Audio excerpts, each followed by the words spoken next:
Hello, good morning. My name is Shimela and I welcome you to the last edition of Sunday Morning Dose for the year. This is a place where we look at God's Word from the perspective of Christ. We usually have a saying that if it doesn't make sense to Christ, it shouldn't make sense to us as a believer. Because we are not necessarily followers of any other person in the Bible, but followers of Christ, just as the name implies. Christ-like, Christian, Christ-like. So the ideologies of Christ towards God's word is what we hold highly here. And today, I've thought of how to end the year.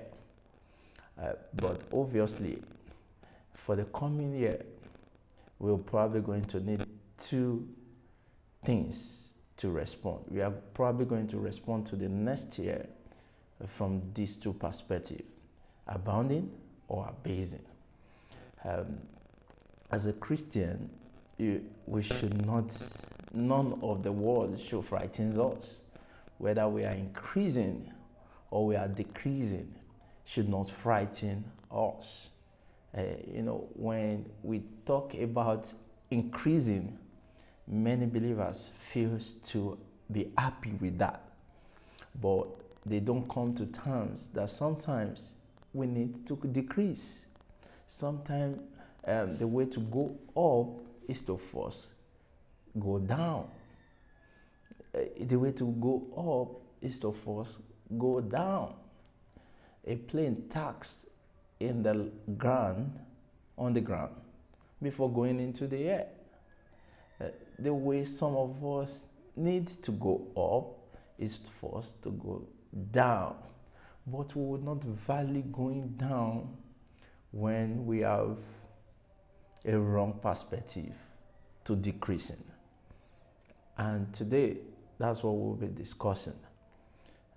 Let's take a look at Philippians 4, verse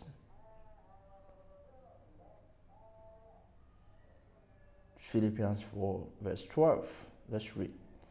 Paul speaking here.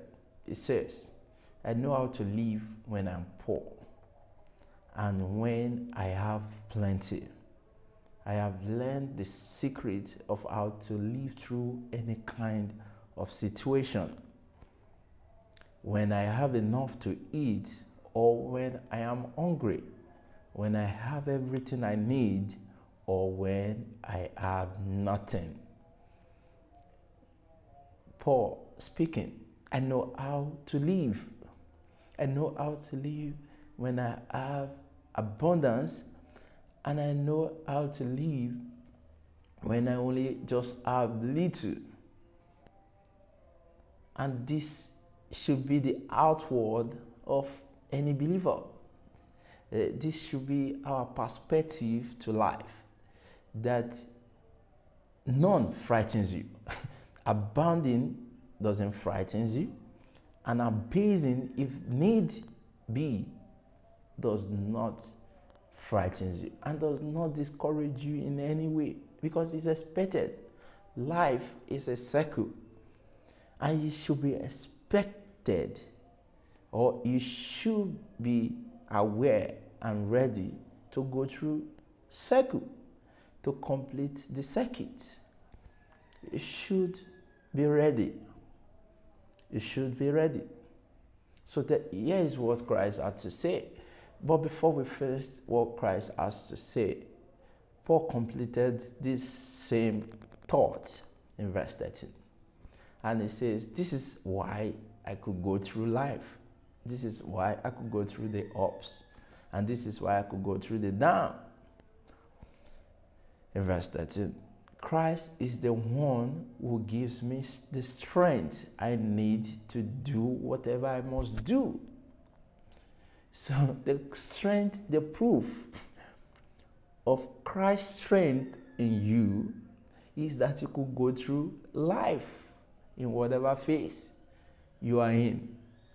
Whether you are in your abounding phase or you are in your abasing phase, that you could go through life. is what makes the difference. That you could go through life is what separates you from being a believer and unbeliever. That I speak sometimes, even when I am in my period of decrease, and nobody knows that I'm in my period of decrease. That I live well sometimes, even when I'm in my period of increasing, and nothing changes. Nothing changed. No, so we should be able to live life that way, that we are capable of transforming ourselves into whatever phase that we are in. And here is what Christ had to say about that. You would think Christ would negate this opinion and thought. Actually, no. According to Paul, he said, that is the strength that I have. The strength that I have, the grace that I have, is that I could maneuver my phases in life. I could function well in my period of increase, and I could also function well in my period of decrease. And as a matter of fact, that the grace to switch, that is the grace of Christ. That is the grace of God. So in John 10, verse 18, let's read. So in John 10, verse 17, hear what Christ has to say. Let's start from John chapter 10, verse 17. I'm reading from ESV version, easy to read version Bible. Easy to read version Bible. So here is what Christ has to say. The Father loves me because I give my life, so that I can get it back again. I give, I get. The Father loves me because I give my life, so that I can get it back again. Verse 18, this is where we're coming. No one takes my life away from me. I give my whole life freely. I have the right to give my life, and I have the right to get it back again. That is what the Father told me. Wow. Interesting. Jesus is saying here that the reason the Father loves him is because he gives his life to get it back again. And he's saying in verse 18, no one takes my life. If you see me give, if you see me, or if a situation presents itself as if it's about taking my life, it's because I gave it freely. Because no one takes my life away from me. No one. So when we go through decrease, when we are going through life, and it looks as if life is taking our lives away from us, the response and the grace of God should help you be able to say this, that you give, and you give your life only and freely. So knowing how to abound and knowing how to abase when the need arises. So in 2021, some of us will need to give our life freely. This is the way the Father will love you. You would think God's love is that Christ could take back his life. No, Christ is saying that the love of the Father is that he could give it freely. And let's use this analogy. Imagine you have a young lad with you there. Let's imagine you got a biscuit for this young lad, and just about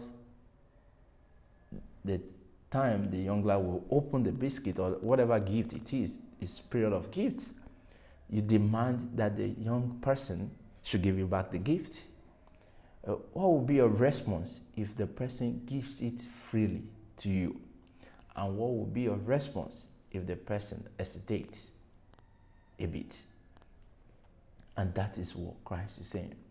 So that Christ is saying that the life that I have is from God.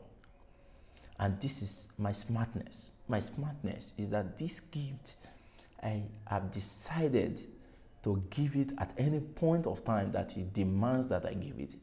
And I've decided to take it at any point of time. But what will determine whether I take it or give it will be the grace of God that Paul was talking about in Philippians 4:13. That the grace of God, the instructions per time from Christ that I get is going to be my empower. So if Christ asks me to decrease, I'm going to decrease. If Christ asks me to increase, I'm going to increase, because that is the essence of the base of the love of the Father towards me. So my encouragement this morning, as you round up 2020 and going forward into 2021, the instructions that you should get from God should not just be that you want to abound. In some other part of your life, you might need to let it go. You might need to let it go as a show of obedience to Christ. And in some other part, you might need to get it as also a show of obedience. Whichever way, the two is not bad. Abasing or abounding. So, till we see sometime next year, this is Sunday Morning Dose. Have a Christ-filled life. Thank you.